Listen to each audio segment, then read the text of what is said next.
The Chicago Bears' genius move just got even better. Let's talk about it. My name is Paul. Together with my buddies, we are the NFC North Guys, bringing you all the latest news for the best division in the NFL. So if you're a fan of the Bears, take just a quick second, like and subscribe. You don't want to miss out. All right, so let's rewind to last year's draft. Everybody's super hyped. Ben Johnson has come to Chicago.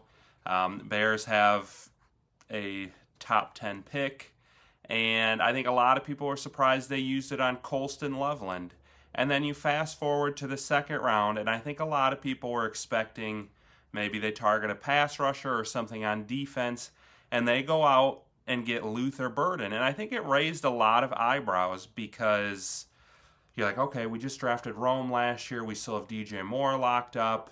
We have Cole Kmet. Like, I know Ben Johnson wants to get his guys, but is this really what we should be doing right now?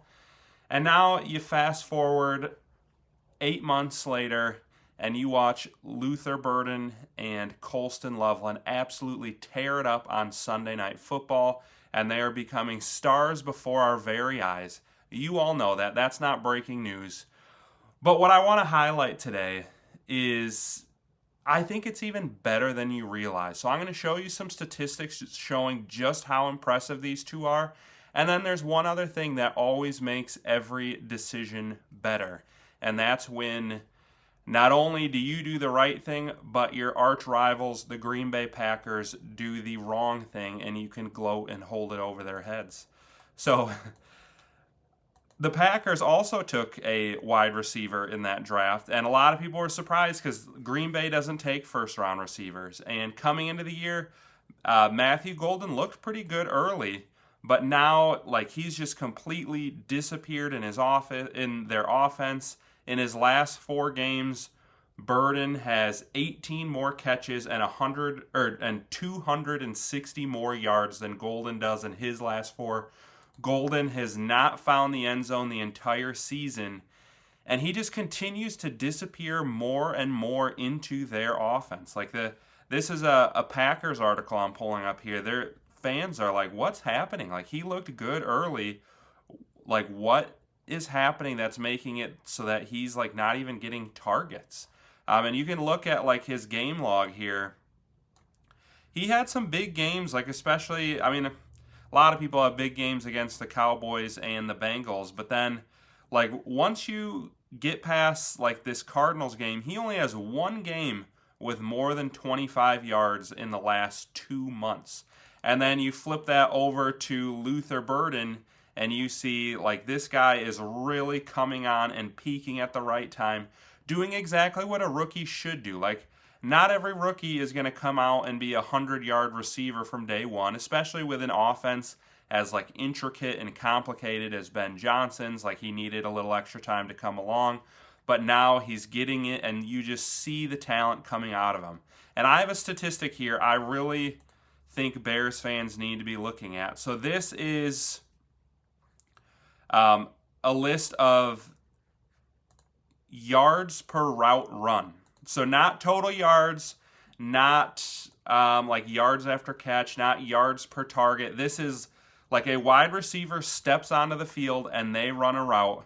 How many yards are they averaging per route? And right now you have Puka Nacua and Jackson Smith-Njigba, number 1 and number 2. No surprise there. Those are the 2 best wide receivers in the NFL this year. And number 3, you have Luther Burden. If you scroll over, he's averaging 2.8 yards per route run.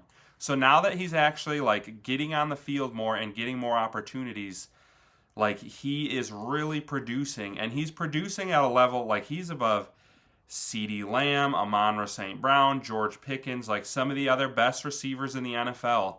He is getting more yardage per his average route than any of those guys. Only Puka and Jackson Smith-Njigba are getting more. So that's absolutely absurd. Like, he's putting up, based on like his use, based on like the amount of time he's on the field, because he's still not on the field every single snap. But based on the amount of time he's on the field, he is every bit as productive as any receiver in the NFL. And he's just going to keep getting better. And like I said, there were 2 parts to the Bears' kind of surprise 2025 draft. And the other one was Colston Loveland. Well, Colston Loveland has been coming on big time.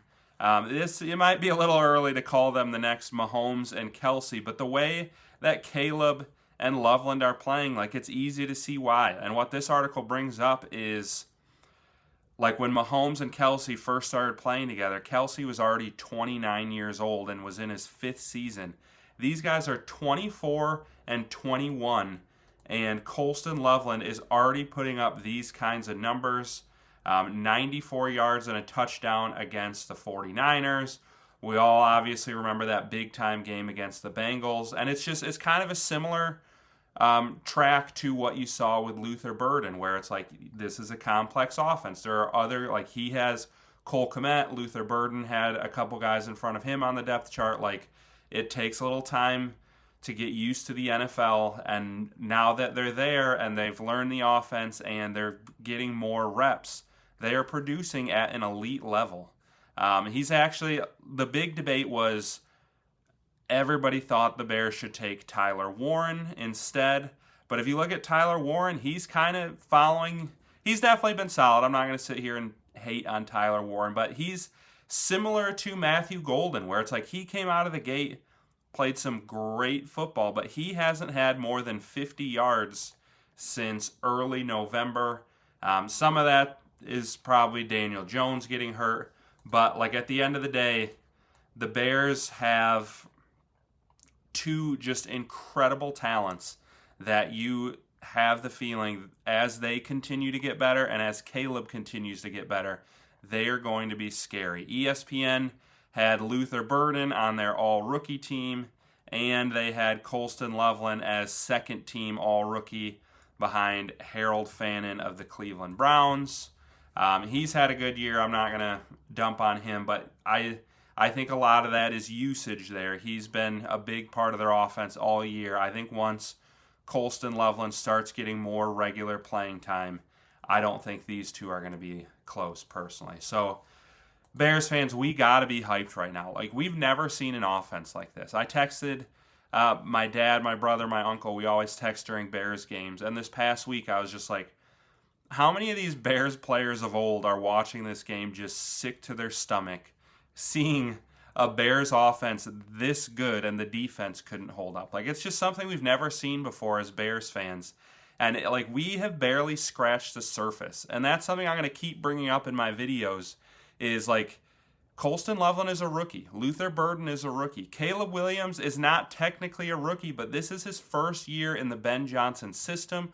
We're starting a rookie left tackle. Darnell Wright is still young. Rome Odunze is still young, and he's missed quite a bit of time this year. When this offense gets a whole offseason together to develop under Ben Johnson, they're going to be the best in the NFL. There's so much talent here.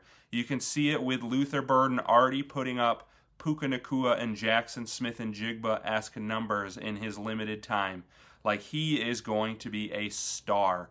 And to have Rome and Colston Loveland and DJ Moore and Cole Kmet, and I haven't even brought up the fact that they have the number 2 running offense in the NFL, and Monangai and Swift have turned into a great 1-2 punch.